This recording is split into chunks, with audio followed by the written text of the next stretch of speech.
Je vais vous parler de nutrition, et en particulier de l'effet de la nutrition sur les fonctions du cerveau. C'est un sujet très vaste et ouvert, et l'on va apprendre beaucoup de choses qui avant n'étaient encore que des hypothèses. L'une des choses les plus intéressantes, c'est les effets de la nutrition sur la génétique. La nourriture peut contrôler l'expression des gènes, actifs ou non actifs.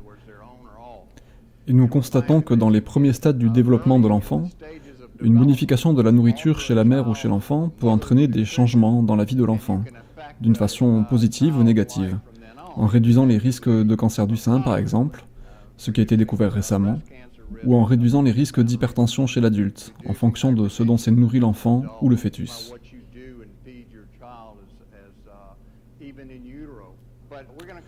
On va se focaliser ici sur l'effet de la nourriture, sur les fonctions du cerveau, en particulier le comportement des gens.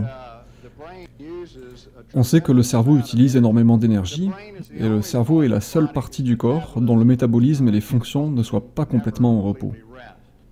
Le métabolisme du cerveau ne ralentit jamais, et si vous donnez une grosse dose de phénobarbital, afin de mettre une personne dans le coma profond, où il faut contrôler la respiration, vous pouvez seulement réduire le métabolisme du cerveau de 50%. Donc les gens qui sont dans un coma profond ont toujours une activité très forte dans le cerveau.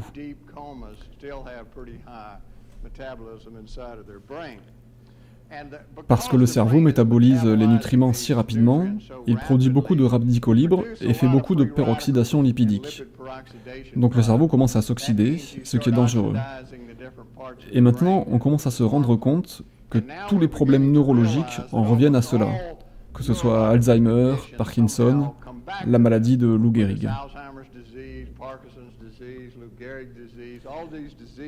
Toutes ces maladies sont caractérisées par un fort taux de radicaux libres, par un fort taux de peroxydation lipidique qui commence à détruire la structure du cerveau, ses connexions, ses cellules, ses mitochondries, son ADN. Donc si vous ne remplacez pas ces parties endommagées, les fonctions du cerveau s'amenuisent petit à petit, et ceci n'est pas uniforme. Certaines parties du cerveau sont plus sensibles que d'autres.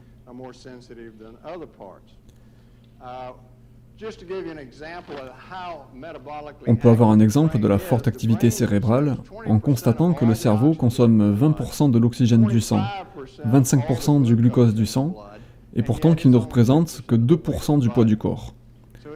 C'est donc une usine métabolique énorme qui est à l'œuvre dans les cellules du cerveau. Une autre chose importante qui se passe aussi dans le reste du corps est que le cerveau est constamment en renouvellement. Certaines parties se renouvellent sur plusieurs mois, d'autres sur plusieurs années. Mais on constate que certaines parties les plus importantes, principalement les acides gras oméga 3 tels que le DHA, est remplacée très rapidement, en l'espace de 2 semaines. Ce qui veut dire que s'il vous en manque, le cerveau commence à changer sa structure très rapidement, afin qu'il ne manque pas d'éléments vitaux à son fonctionnement. Il ne lui faudra donc que 2 semaines pour être en déficience.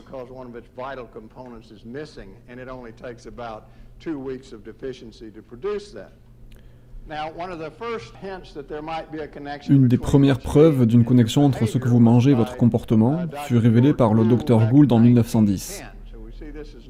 On voit bien que ce n'est pas récent. En 1935, on constata que l'hypoglycémie pouvait imiter une grande partie des troubles nerveux psychologiques, comme les névroses, l'hystérie, la neurasthénie et la psychose.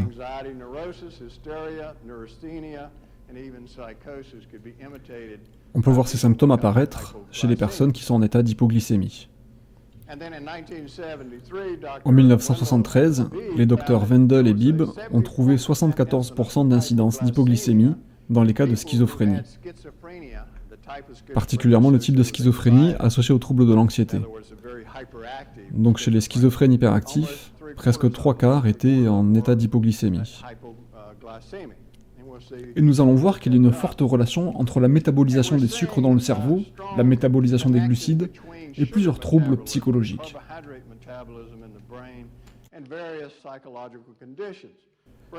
60% des membres des familles qui ont des enfants hyperactifs ont des problèmes de diabète, d'obésité ou d'alcool, donc en relation avec la consommation de sucre.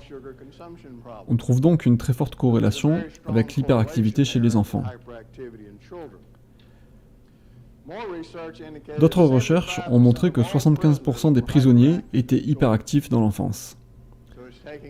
Cela nous ramène donc à leur enfance, pendant laquelle sont programmés ces comportements criminels de leur vie d'adulte. Alors pourquoi le sucre aurait autant d'influence sur le cerveau? Quand le sucre est en excès, il produit un excès d'insuline qui entraîne une hypoglycémie. Quand le taux de sucre dans le sang chute, il se produit deux choses. D'une part, le corps essaie de remonter le taux de sucre dans le sang parce qu'il en a besoin pour son métabolisme. Donc il stimule les glandes surrénales afin de produire deux hormones, l'épinéphrine et la norépinéphrine. Ces hormones sont responsables de votre nervosité quand votre taux de sucre dans le sang chute. Elles excitent le cerveau pour augmenter son activité. Quand le cerveau est en hypoglycémie, il produit aussi le neurotransmetteur glutamate. Le glutamate est le principal neurotransmetteur excitateur. C'est donc l'élément primaire qui pousse l'activité du cerveau à fond. Donc les deux, épinéphrine, norépinéphrine et glutamate, produisent un état d'hyperactivité. Regardons maintenant les relations entre le crime et la nutrition. Ces recherches ont été faites par le Dr Stay, agent de probation dans l'Ohio, des recherches en relation entre la nutrition et la violation de liberté surveillée. Elle trouva que parmi eux, ceux qui avaient une mauvaise alimentation avec beaucoup de sucre, beaucoup de malbouffe ou de nourriture avec des additifs alimentaires tels le glutamate monosodique et des produits à l'aspartame, environ 56% d'entre eux avaient un comportement antisocial, commettant des vols, utilisant la violence, etc. Mais si on les mettait sous un régime plus équilibré, seulement 8% violaient leur période de liberté surveillée. Donc il y a un changement radical dans leur comportement, seulement en changeant leur régime alimentaire. Et ces gens sont des criminels. En ce qui concerne les drogues et les abus de drogue, les résultats sont similaires. Parmi ceux qui continuent leur régime normal avec beaucoup de sucre et de malbouffe, 47% continuent à utiliser de la drogue durant leur période de liberté surveillée. Alors que pour ceux qui sont mis sous régime alimentaire contrôlé, seulement 13% prennent de la drogue pendant leur période de liberté surveillée. Ce ne sont donc pas des effets mineurs, mais des effets majeurs qu'il ne faut pas négliger. Ils ont aussi trouvé qu'il y avait une relation importante avec la diminution des suicides.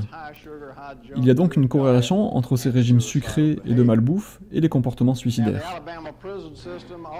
Dans le système de prison d'Alabama, ils ont fait les mêmes études, en changeant le régime de leurs prisonniers.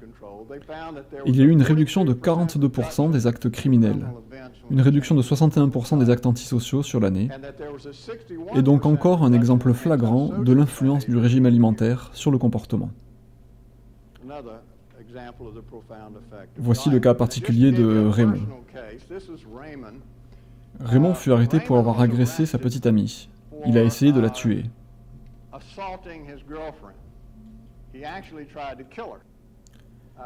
Ils étaient en train de se disputer à propos d'une banalité, et d'un coup ça l'a rendu fou de rage. Il a pris son magnum, il lui a mis dans la bouche pour la tuer. Elle s'est débattue, et en repoussant l'arme avec sa main, il lui a tiré dans la main. Elle n'a pas voulu porter plainte, mais l'État a poursuivi Raymond pour avoir tiré avec une arme. Ils l'ont donc arrêté.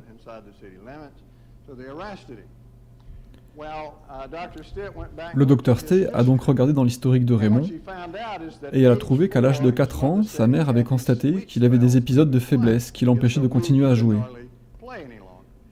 Elle lui donnait donc un peu de sucre pour qu'à chaque fois il puisse reprendre ses activités. Mais cela recommençait, son taux de sucre dans le sang chutait, et donc elle recommençait à lui donner du sucre.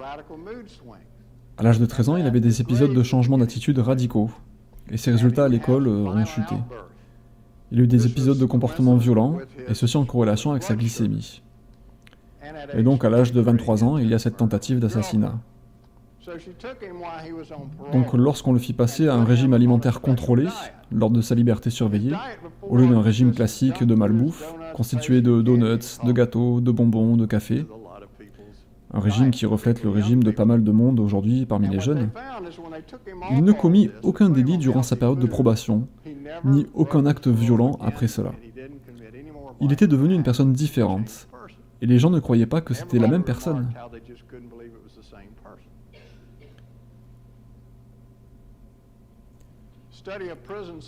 Voici maintenant des études qui ont été faites dans des prisons de 5 États. Ils ont cherché des carences chez les criminels adultes, en magnésium, en zinc, en folate, en vitamine B6. Il a été trouvé que dans ces 5 États, ce sont les criminels les plus violents qui ont le plus de carences. Donc le plus de violence, le plus de carences. Ce n'est pas seulement pour l'hypoglycémie.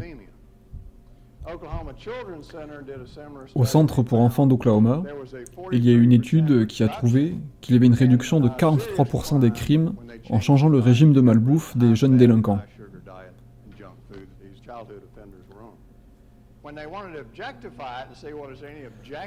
Comme si cela ne suffisait pas, ils ont voulu essayer d'être un peu plus objectifs sur ces résultats.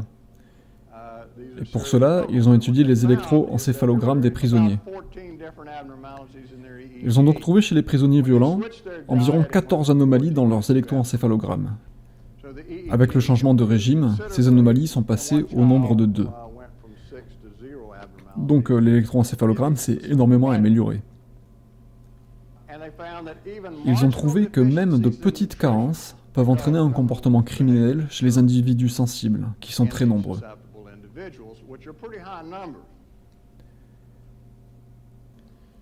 Le sélénium a aussi une grande importance dans le fonctionnement du cerveau, et il y a beaucoup de nouvelles études qui étudient les fonctions du sélénium à l'intérieur du cerveau.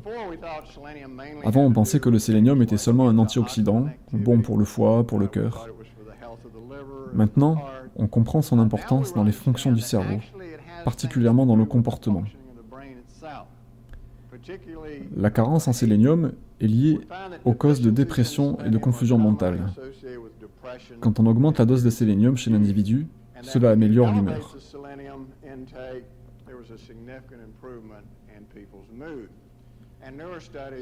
De nouvelles études montrent aussi que le sélénium joue un rôle important dans le fonctionnement du cerveau et que sa carence est problématique.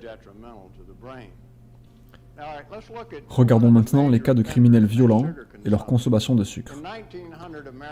En 1900, les Américains consommaient environ 2 kg de sucre par an et par personne. Ce n'est pas beaucoup. Maintenant, ils consomment plus de 58 kg de sucre par an, une augmentation de 2500%. Nous avons vu beaucoup d'études fiables prouvant que la consommation de sucre est responsable directement d'un comportement criminel et d'actes de violence et de délinquance. Et pourtant, on en mange plus que jamais.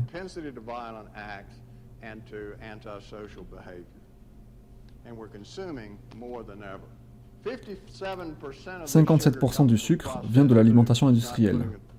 Il ne provient pas seulement de la cuillère de sucre que l'on met dans son café, mais il est caché dans l'alimentation industrielle. Les sources principales de sucre sont les jus de fruits et les sodas. 43% du sucre total proviennent de ces deux sources. Quand on va dans des endroits où il y a des jeunes, on les voit boire ces sodas, et on pense généralement, d'après ce que les gens disent, que ce sont les jeunes qui boivent des sodas. Si vous regardez les publicités de Coca-Cola et de Pepsi par exemple, elles sont destinées aux enfants et aux jeunes. Et que font les jeunes mamans quand leur bébé est assez âgé pour manger de la nourriture solide et venir à table? Elles leur donnent des jus de pomme en briques. Et ces briques contiennent 35 grammes de sucre. Les jus d'orange et les jus de fruits contiennent énormément de sucre. Et donc, vous commencez à éduquer très tôt vos enfants à être habitués à ces fortes concentrations de sucre. Depuis 1974, la consommation de soda a doublé. On n'a jamais bu autant de soda que maintenant. Les ados boivent l'équivalent de 54 cuillères à café de sucre par jour, juste avec des sodas. Les nutritionnistes disent que la limite devrait être moins de 10 cuillères par jour. Donc ils en consomment 5 fois plus et certains 10 fois plus. Et maintenant, vous avez ces portions extra larges au McDonald's, et ces jeunes boivent ces grosses portions car plus vous avez soif et plus vous buvez des boissons sucrées. Voici maintenant l'étude de UNC Chapel Hill sur des adultes de 40 à 59 ans. Ils ont trouvé une augmentation de la consommation de soda de 250% entre 1972 et 2001. Donc ce n'est pas que chez les jeunes. Et ironiquement, quand ils ont regardé dans la tranche des plus de 60 ans, l'augmentation était de 300%. On sait qu'au niveau du métabolisme, quand on consomme beaucoup de sucre, cela augmente énormément la production de radicaux libres dans le cerveau. Et cela produit des modifications sur les protéines dans toutes les cellules qui augmentent aussi les effets de ces radicaux libres. En gros, cela fait vieillir beaucoup plus rapidement toutes les cellules de votre corps, et en particulier les cellules du cerveau. Les personnes qui consomment beaucoup de calories, et en particulier du sucre, ont une probabilité 6 fois plus importante de contracter la maladie d'Alzheimer. Donc l'apport calorique, et en particulier par le sucre, est bien plus important pour la maladie d'Alzheimer que ce que l'on croit en général.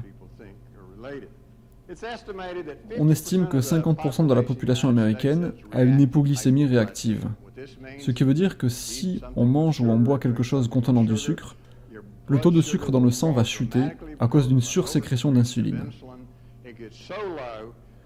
Le taux de sucre est si bas que vous commencez à avoir ces symptômes d'anxiété, de colère. Vous vous sentez fatigué, faible, avec des grosses envies de sucrer, car sinon vous avez l'impression que vous allez vous évanouir.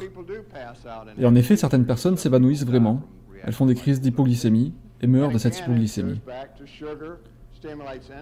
On en revient au sucre qui provoque la production d'insuline, qui cause à son tour l'hypoglycémie et stimule les glandes surrénales, la production de cortisol, d'épinéphrine et de norépinéphrine qui stimule le cerveau, et la production de glutamate, qui est un excitateur et entraîne l'hyperactivité. Et il provoque aussi des lésions permanentes au cerveau. De nombreuses études montrent qu'il y a une corrélation entre l'abus d'alcool, l'hypoglycémie et les comportements criminels. Si vous considérez les prisonniers violents d'une prison, la plupart sont hypoglycémiques et alcooliques. Et nous savons que lorsque ces délinquants boivent de l'alcool, leur taux de sucre dans le sang diminue dramatiquement. C'est une hyper-réaction à l'effet de l'alcool.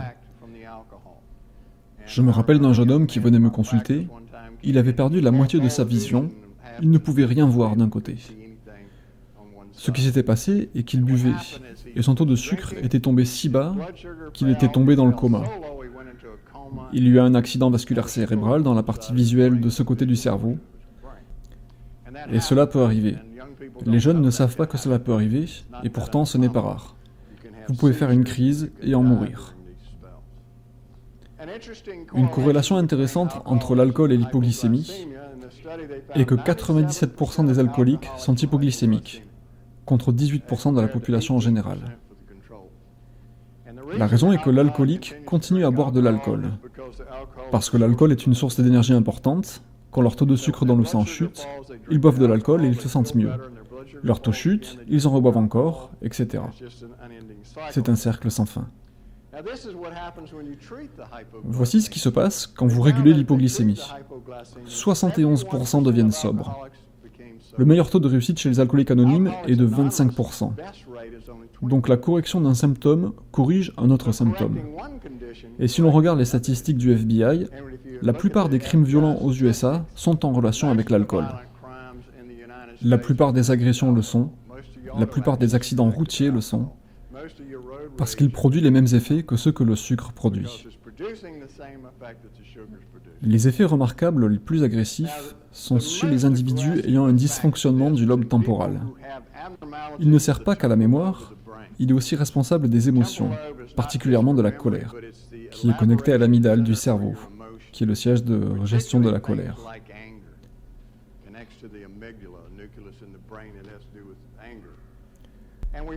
On a trouvé que les personnes qui ont un dysfonctionnement du lobe temporal, lorsqu'elles deviennent hypoglycémiques, deviennent littéralement folles de rage.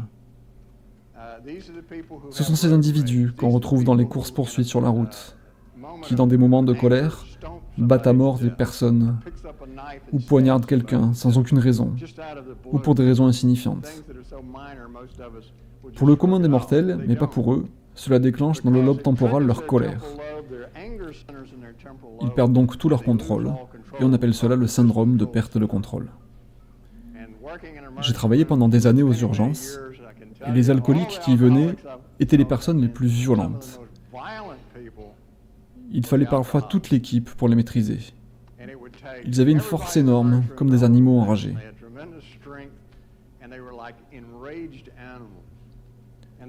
C'est pour cela que vous voyez ces courses effrénées sur la route, et que vous vous demandez comment quelqu'un peut-il faire cela. Ce n'est pas un acte conscient de leur part, c'est le fait que leur taux de sucre dans le sang a chuté, ou qu'un effet se produit dans le cerveau, qui les fait s'enrager.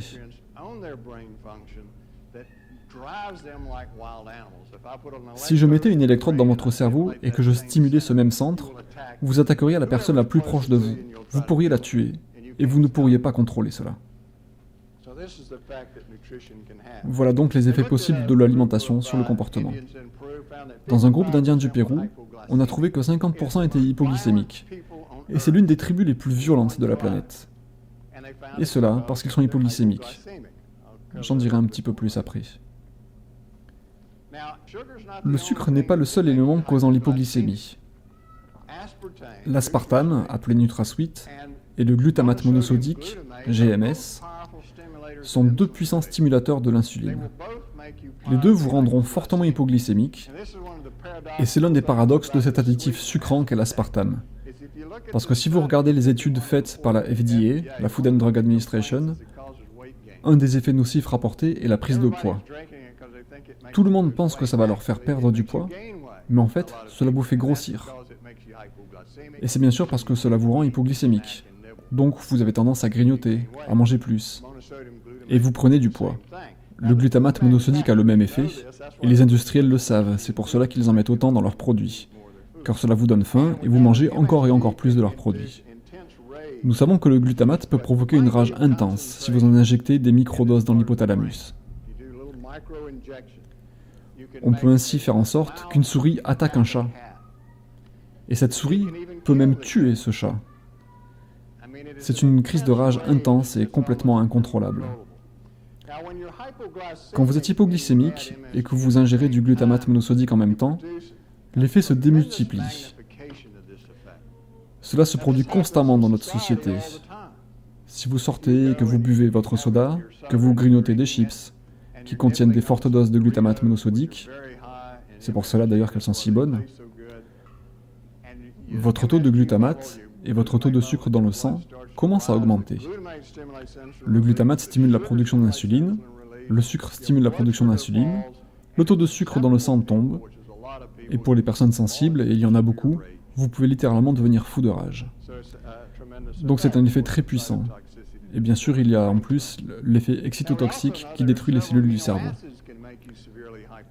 On sait que certains acides aminés peuvent causer l'hypoglycémie. La tyrosine, la glutamine, la valine, l'isoleucine, la lutéine. Tous ces acides aminés peuvent provoquer une hypoglycémie profonde. Et en fait, l'hypoglycémie liée à la lysine chez l'enfant peut littéralement tuer le nourrisson. C'est l'un des facteurs reconnus de la mort subite du nourrisson, et ça peut même tuer des adultes. Dans une étude finlandaise, Virkkunen en 1983, il y a eu une étude des délinquants violents en prison. Il a trouvé que chez les sujets violents impulsifs, le genre qui vous attaque sans raison et vous bat à mort, le taux de sucre dans le sang chutait soudainement et ensuite remontait rapidement. Donc il y avait une chute rapide et une remontée rapide. Et ces individus étaient parmi les plus violents. Parmi les délits mineurs, du style de vol à la tire mais sans violence, le taux de sucre chutait rapidement, mais par contre remontait doucement. Et nous savons que ces changements de taux de sucre dans le sang peuvent provoquer des changements dramatiques dans les fonctions du cerveau et causer ces comportements délinquants. En fait, il y a même eu des cas dans lesquels les gens devenaient kleptomanes à cause de fortes consommations de sucre. Un cas intéressant est une femme qui allait au magasin pour voler tout ce qu'elle pouvait. Elle fut arrêtée, on trouvait qu'elle était hypoglycémique réactive. On changea son régime et il n'y eut plus aucun problème, donc on constate ces comportements bizarres à cause du sucre. Le docteur Ron Prince de l'Université de Floride, en 1980, fut le premier à étudier les effets du sucre sur le comportement des enfants. Il constata que la ration calorique chez les enfants était composée de 40% de sucre. Chez les plus gros consommateurs de sucre, qui étaient constitués par 25% de tous ces enfants, il y avait une forte déficience d'attention et ils étaient hyperactifs. C'était ce genre d'enfants qui se balancent contre le mur et que l'on met ensuite sous Ritaline. La docteure Jane Goldman, de l'Université de Connecticut en 1986, a fait une expérience intéressante. Elle a donné à des enfants la dose de sucre que l'on trouve dans un Coca-Cola. 30 minutes après l'ingestion, les performances mentales ont chuté de façon significative. Et cette chute était à son maximum 1 heure après l'ingestion. Elle a aussi constaté que les enfants qui buvaient du Coca-Cola commettaient 2 fois plus d'erreurs que ceux qui n'en buvaient pas. Donc la consommation de sucre est bien en relation avec la capacité de penser correctement. Les effets nocifs arrivent généralement 1h30 après la consommation de la boisson. Judith Wurtman et son mari sont neuroscientifiques et ils travaillent au MIT sur la nutrition du cerveau. Ils ont trouvé une forte corrélation entre la consommation de sucre, le comportement et les taux de sérotonine dans le cerveau. Toutes ces drogues, que l'on appelle des ISRS, des inhibiteurs sélectifs de recapture de la sérotonine, sont des drogues qui régulent et qui augmentent la production de sérotonine dans le cerveau. Malheureusement, chez certaines personnes, ces drogues diminuent le taux de sérotonine et ces personnes se suicident ou commettent des meurtres. Quand on regarde les faits divers où les enfants à l'école tuent, comme l'exemple de Columbine, on voit que tous prenaient ces drogues antidépressives. Donc on rend des enfants meurtriers en diminuant leur taux de sérotonine, alors qu'on pensait l'augmenter.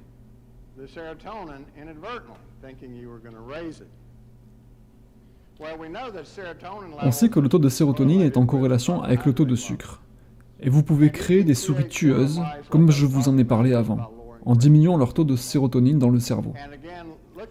En regardant aussi les études sur les Indiens Kola des Andes au Pérou, une tribu très violente, avec des meurtres, des viols, etc., on voit que 55% de ces hommes sont hypoglycémiques.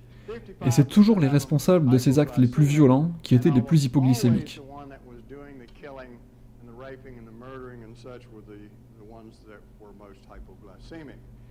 Leur régime principal est fait de pommes de terre. Et la pomme de terre est très fortement hypoglycémiante. Et combien d'entre nous n'avons jamais mangé de frites? Les pommes frites sont fortement hypoglycémiantes. C'est comme manger du sucre. Et c'est peut-être pour ça que les Irlandais sont si cruels des fois. En étudiant les hommes non violents de ce village, leur taux de sucre dans le sang était normal.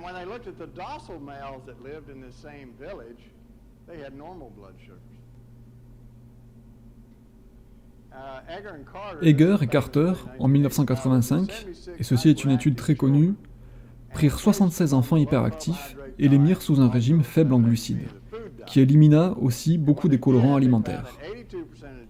Ils ont trouvé que 82% d'entre eux ont eu une amélioration du comportement et que 28% sont redevenus normaux. Et pourtant, c'étaient des enfants vraiment très durs à contrôler. Les réactions les plus violentes pour les colorants alimentaires furent pour le colorant jaune numéro 5, qui est la tartrazine, et pour le benzoate de sodium, qui sont des additifs alimentaires très courants. Les réactions d'allergie alimentaire les plus courantes étaient avec le soja, à 73%. Et pourtant, c'est la mode du soja dans ce pays, avec du lait de soja, du soja par-ci, du soja par-là, en pensant qu'il aide à prévenir tout un tas de maladies. Ensuite, le lait de vache à 64%, puis le chocolat à 59%. Donc l'aliment le plus nocif est le soja. On nourrit les bébés avec, et leurs mamans, et tout le monde consomme ces produits contenant du soja. L'étude suivante est intéressante, elle a été faite sur des lycéens mâles, et on a fait attention qu'il n'y ait pas de cas psychiatriques, d'abus de drogue ou de problèmes médicaux afin de ne pas compromettre cette étude. On a donné un questionnaire auquel il était possible de donner des réponses plutôt agressives ou plutôt modérées.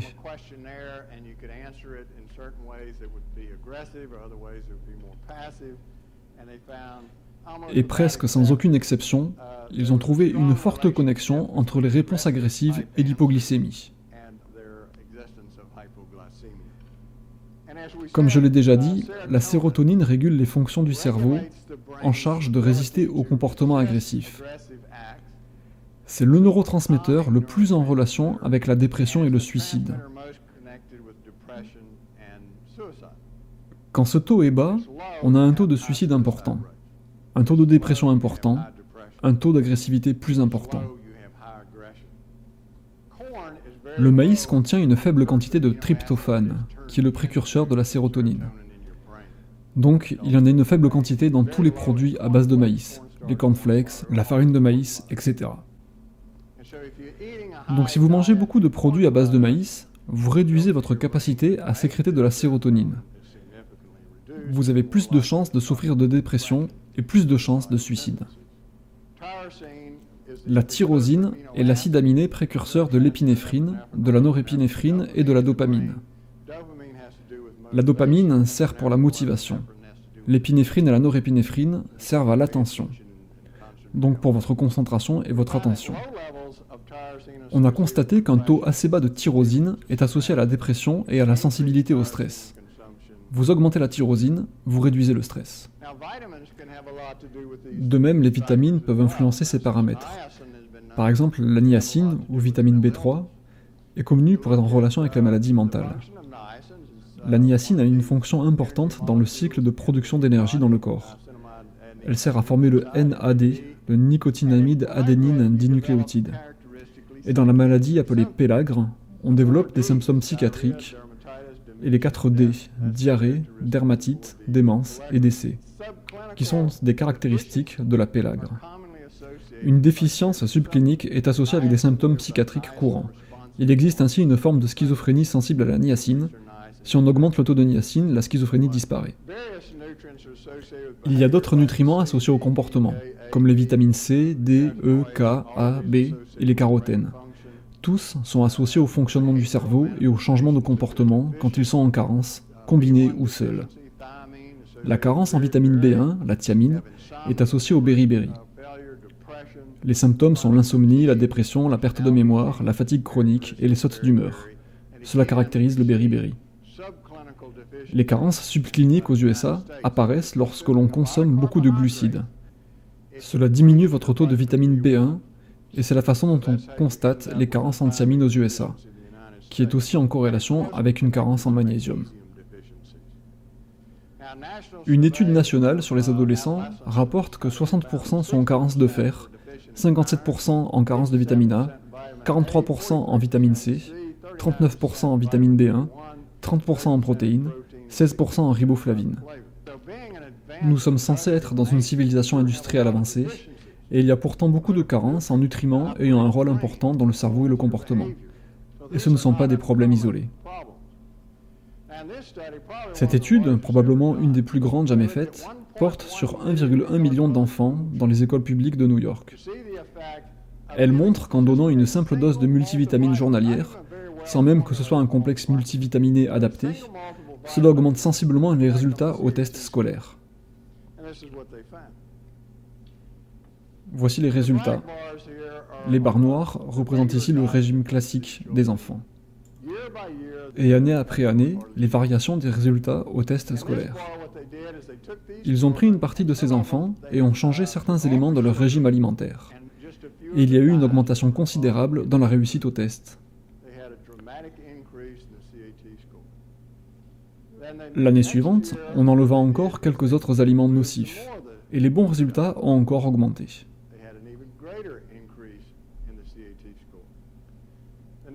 L'année suivante, sans rien changer de plus, les résultats se sont maintenus. Et l'année suivante, on a encore enlevé des additifs alimentaires, et les résultats ont encore progressé. Donc vous voyez qu'il y a une influence profonde sur les fonctionnements du cerveau, au niveau intellectuel, juste en changeant l'alimentation. Donc la plupart de ce que vous faites et de ce que vous mangez est nocif pour votre mémoire, votre potentiel d'apprentissage et vos capacités intellectuelles. Et ceci est visible pour des carences modérées et non pas des grosses carences, juste pour des carences moyennes. Dans une autre étude célèbre de Tucker en 1990, il trouve que des carences en thiamine et riboflavine non seulement mettent en danger les fonctions neuropsychologiques, mais altèrent aussi l'électroencéphalogramme. En étudiant 260 adultes de plus de 60 ans, il a trouvé qu'il y avait une relation entre la vitamine C, la riboflavine, la vitamine B12 et l'acide folique, et l'apprentissage conceptuel, qui est l'une des fonctions les plus sensibles du fonctionnement cérébral. Donc le cerveau est très sensible à ces carences. Il trouva aussi une plus forte corrélation pour le carotène que pour la vitamine A. Le carotène est converti dans le corps en vitamine A, mais le carotène a aussi d'autres fonctions dans le corps. Voici maintenant quelque chose à laquelle on ne pense pas et que beaucoup de docteurs ignorent presque totalement, c'est que les allergies alimentaires affectent aussi le cerveau. Et beaucoup de gens ont des allergies alimentaires sans le savoir. On croit que quand on est allergique à un aliment, cela doit provoquer des crampes d'estomac, des gonflements, etc. Mais la plupart des allergies alimentaires provoquent seulement des symptômes neuropsychologiques subtils. Quand vous ingérez ces aliments auxquels vous êtes allergique, ils passent dans votre sang sous forme de fragments, alors qu'ils ne sont pas censés s'y trouver. Et cela se passe à cause de la porosité de l'intestin grêle. Ces fragments d'aliments sont alors reconnus par le système immunitaire. Cela provoque une intense réaction immunitaire qui se produit aussi dans le cerveau. Donc le système immunitaire du cerveau est aussi activé, et il relâche donc des éléments toxiques, dont le glutamate. Et c'est ce qui cause ces dysfonctionnements neurologiques. Il peut y avoir toute une sorte de symptômes provoqués par des réactions immunitaires déclenchées par l'alimentation. La léthargie, la stupeur, la désorientation, la paranoïa, l'agitation, la rage, la panique, le comportement criminel, et même des convulsions et des attaques cérébrales. Une des relations intéressantes avec les allergies alimentaires concerne la schizophrénie. Une équipe de recherche suédoise a trouvé des relations intéressantes entre schizophrénie et allergie alimentaire. Ils ont trouvé que chez les schizophrènes, 88% étaient allergiques au blé, 60% au lait, 50% au maïs et 100% à la gliadine et au gluten, qui se retrouvent dans le pain, les pâtes, les gâteaux, les biscuits et dans tous les produits céréaliers. Tous sont donc allergiques au gluten. Donc ce qu'ils ont fait dans un grand hôpital psychiatrique est qu'ils mirent un groupe sous régime sans gluten ni gliadine. Presque tous sont redevenus normaux. Tant qu'ils sont restés sous régime sans gluten, ils sont restés normaux. Mais une toute petite dose de gluten les refaisait repasser schizophrènes. Et ils devaient être internés. Cas après cas après cas. Donc cela montre les terribles effets que cela peut avoir sur le fonctionnement du cerveau. Et cela peut se terminer à l'asile. Beaucoup d'allergies alimentaires vous rendent accro à l'aliment auquel vous êtes allergique. Et donc vous voyez des gens qui sont allergiques à un certain aliment, et c'est justement à cet aliment qu'ils sont accros. Et bien sûr, à chaque fois qu'ils en mangent, cela les rend malades. Il y a énormément de personnes qui se plaignent d'avoir l'esprit embrouillé, d'être incapables de penser clairement.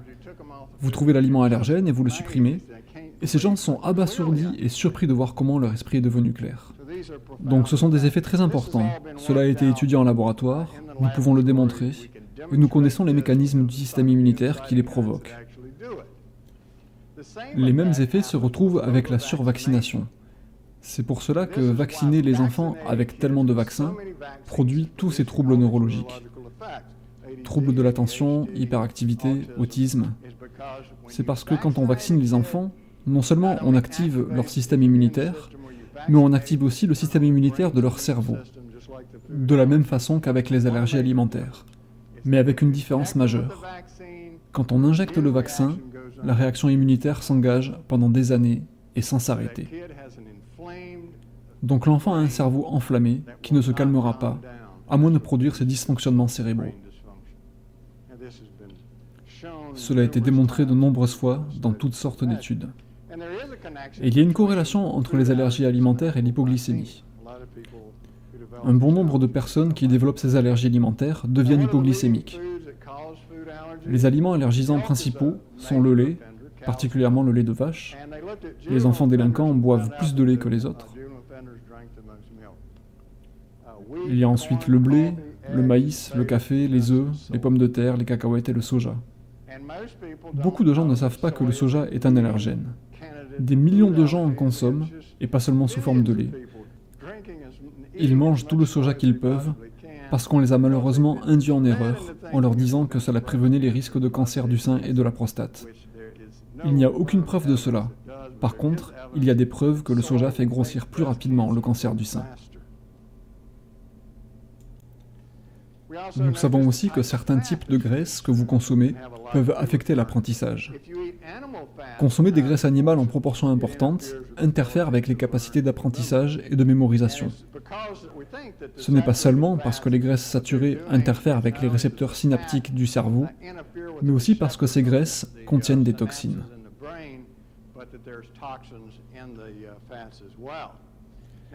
Par contre, les oméga-3 ont l'effet opposé.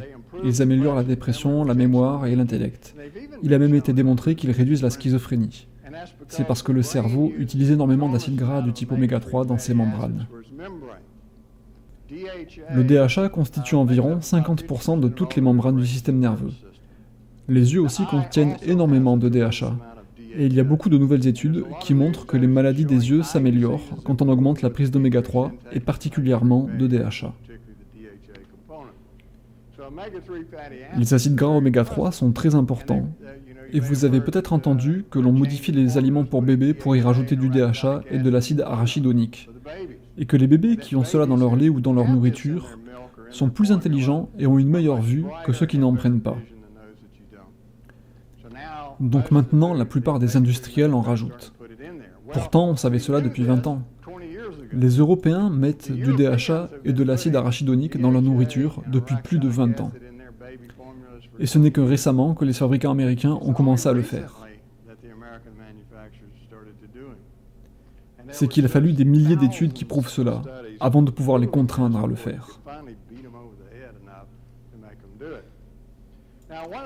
Une autre chose sur les graisses animales, c'est que les animaux sont de plus en plus exposés à toutes sortes de toxines, des pesticides, des produits chimiques et des herbicides. Et ces composés sont stockés dans les graisses, car ces composés sont solubles dans les graisses. Le cerveau est composé à 60% de graisse, c'est l'organe du corps qui en contient le plus. Donc il a tendance à conserver ces produits pendant toute la vie. Et même de faibles doses peuvent avoir des effets importants sur les fonctions neurologiques. Le DHA est l'un des composants des oméga-3, ces acides gras que l'on retrouve dans les huiles de poisson. On a trouvé qu'une faible concentration de DHA dans les cellules cérébrales était corrélée au comportement violent. Et il est intéressant de noter que l'alcoolisme provoque la diminution du DHA dans le cerveau. Le glutamate monosodique peut causer cela aussi. Quand la concentration de DHA est faible et que vous consommez du glutamate, cela augmente énormément le comportement violent. Le plomb est connu pour augmenter significativement les agressions, les suicides et le comportement violent. Une étude a été faite au Michigan sur quelques 380 000 écoliers. Ils ont montré qu'une toute petite augmentation du taux de plomb produit une explosion d'actes de violence et d'arrestation des adolescents. Le plomb, donc, même en faible concentration, peut altérer considérablement le fonctionnement du cerveau. Donc, pour résumer et pour finir, il y a beaucoup de choses que vous devriez savoir sur le fonctionnement du cerveau et sur l'alimentation, sur ce que vous mangez. Vous avez besoin de savoir que dans votre alimentation quotidienne, les acides gras font une grosse différence, que les oméga-3 sont les plus importants, et que la proportion d'oméga-6 dans les huiles, comme dans l'huile de maïs, l'huile de tournesol, l'huile d'arachide ou de canola, cette proportion entre oméga-6 et oméga-3 est très importante. Depuis le XXe siècle, on est passé d'un rapport de 1 pour 2 ou 1 pour 3 à 1 pour 6 ou 1 pour 20.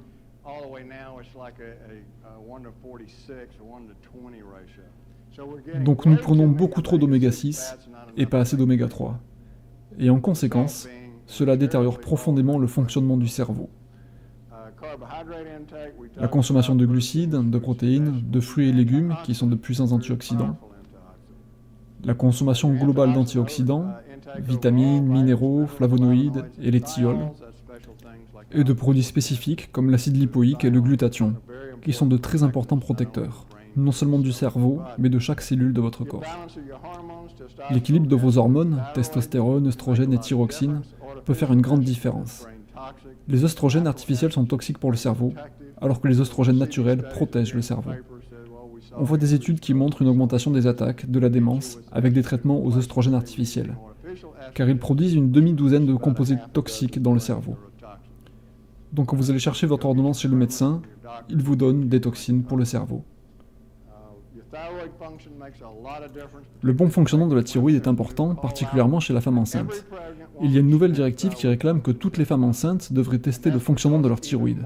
Parce que même un dysfonctionnement marginal de la thyroïde peut entraîner une déficience permanente dans le cerveau du bébé, qui est irréparable.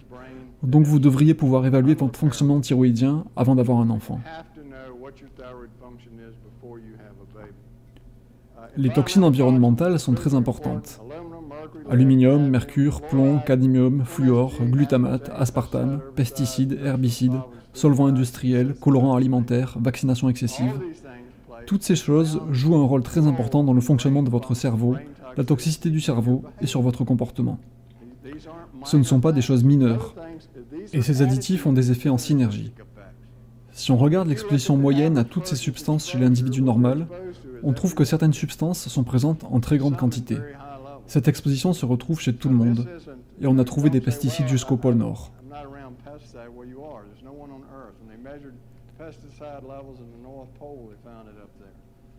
Maintenant, partout sur Terre, on mesure des taux de pesticides et d'herbicides. Et nous commençons à voir que beaucoup de ces agents peuvent produire de profonds effets neurologiques qui n'ont rien à voir avec le fonctionnement normal, et qu'ils provoquent des fonctionnements anormaux. It's a different effect. So I think I'll hold it there.